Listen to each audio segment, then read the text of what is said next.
bersama saya Febronia Tokan. Pada video saya kali ini, saya membuat video ini untuk menyelesaikan tugas praktikum fisika farmasi. Tujuan saya membuat video ini yaitu untuk menjelaskan cara mengukur konsentrasi gula menggunakan refraktometer. Tapi sebelum itu, saya akan menjelaskan apa sih refraktometer itu. Refraktometer adalah sebuah alat lab yang digunakan untuk mengukur konsentrasi suatu larutan seperti gula, garam, dan protein. Selanjutnya, kita akan melihat bagian-bagian dari refraktometer itu. Seperti gambar yang ada di sini. Ini adalah refraktometer, contoh gambar refraktometer.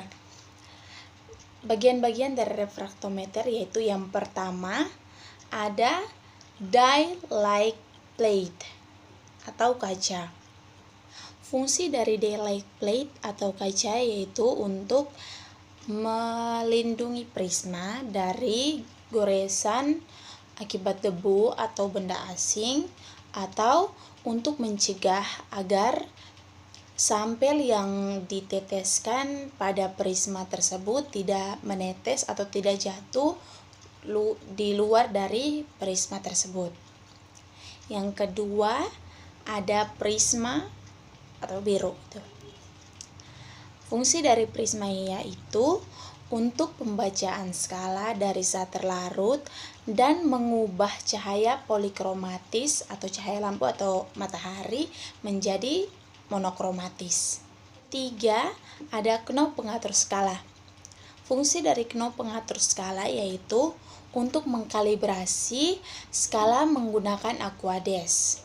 Cara kerja dari knob pengatur skala yaitu knob diputar searah atau berlawanan arah jarum jam hingga didapatkan skala paling kecil yaitu 0,0 atau 0/00. Yang keempat ada lensa. Fungsi dari lensa untuk memfokuskan cahaya yang monokromatis. Yang kelima ada handle. Fungsi dari handle yaitu untuk memegang alat refraktometer dan menjaga agar suhunya tetap stabil. Keenam, ada biomaterial strip. Fungsi dari biomaterial strip yaitu untuk mengatur suhu sekitar 18 derajat Celcius sampai 28 derajat Celcius yang terletak di dalam alat. Jika saat pengukuran suhunya mencapai kurang dari 18 derajat Celcius atau lebih dari 28 derajat Celcius, maka secara otomatis refraktometer akan mengatur suhunya sehingga sesuai dengan range yaitu 18 derajat Celcius sampai 28 derajat Celcius. Yang ketujuh, ada lensa pembesar. Fungsi dari lensa pembesar yaitu untuk memperbesar skala yang terlihat pada eyepiece. Yang kedelapan ada eyepiece. Fungsi dari eyepiece yaitu untuk melihat skala yang ditunjukkan oleh refraktometer. Yang kesembilan ada skala. Fungsi dari skala yaitu untuk melihat konsentrasi dan massa jenis suatu larutan yang diukur tersebut. Selanjutnya, saya akan menjelaskan ada berapa jenis sih refraktometer tersebut. Refraktometer dibagi atas 4 jenis. Yang pertama, ada refraktometer genggam tradisional atau traditional handheld refraktometer. Yang kedua, ada refraktometer genggam digital atau digital handheld refraktometer. Yang ketiga, ada refraktometer AB. Refraktometer AB ini ditemukan oleh Ernst AB pada tahun 1840 sampai 1905. Yang keempat, ada proses refraktometer inline. Pengukuran menggunakan refraktometer didasarkan pada suatu prinsip, yaitu cahaya yang masuk melalui prisma cahaya bisa melewati berbagai sudut, datang mulai dari 0 derajat sampai 90 derajat. Selanjutnya kita akan masuk ke inti dari pembicaraan dari video ini, yaitu cara menggunakan refraktometer untuk mengukur kadar gula.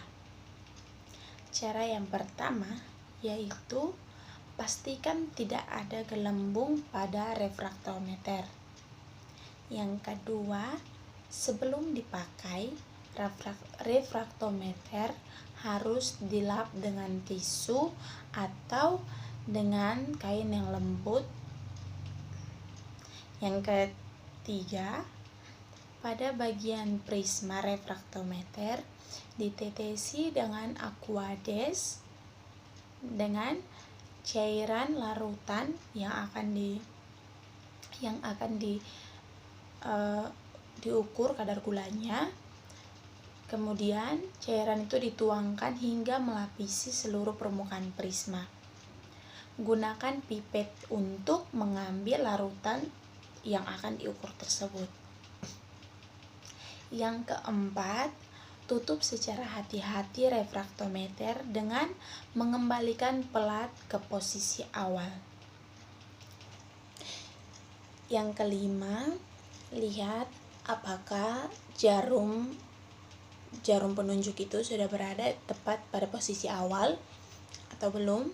Jika sudah, yang keenam, untuk mendapatkan hasil pada pengukuran tersebut, kita harus melihat ke dalam ujung bulat refraktometer tersebut. Akan dapat terlihat satu angka atau lebih. Skala pada pengukuran tersebut biasanya bertanda 0/00, yang artinya bagian per 1000. Dari 0 yang di bagian ujungnya hingga 50 di bagian ujungnya. Ukuran pada perhitungan tersebut terlihat pada garis pertemuan bagian putih dan biru. Yang keenam, setelah dipakai, refraktometer wajib dibersihkan hingga kering menggunakan tisu atau kain yang lembut. Yang berikutnya, refraktometer sebaiknya disimpan di tempat yang kering. Jangan disimpan di tempat yang lembab, karena akan menyebabkan jamur pada refraktometer tersebut. Selanjutnya, jangan sesekali menyentuh lensanya atau bagian optik lainnya dengan tangan. Apabila disentuh dengan tangan atau lensa itu kotor, segera bersihkan dengan kertas lensa.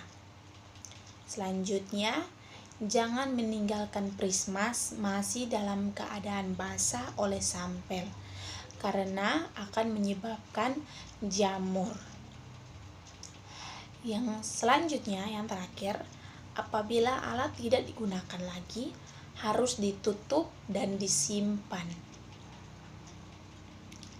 Selanjutnya, refraktometer juga perlu dirawat agar menjaga kestabilan dalam pengukuran suatu sampel. Berikut adalah cara merawatnya. Yang pertama, alat harus dijaga dalam keadaan kering dan suhunya harus suhu ruangan, harus dalam keadaan baik untuk menjaga bagian-bagian optik dari tumbuhnya jamur. Selanjutnya, jika pengukuran indeks bias telah selesai, alat harus dibersihkan dan disimpan di dalam kotak kayu. Baik, mungkin hanya itu saja yang dapat saya jelaskan. Saya mohon maaf jika ada kekurangan dalam penjelasan saya ini atau salah kata yang saya ucapkan tadi. Saya mohon maaf dan saya berterima kasih atas pengertiannya. Ini saja, sampai jumpa.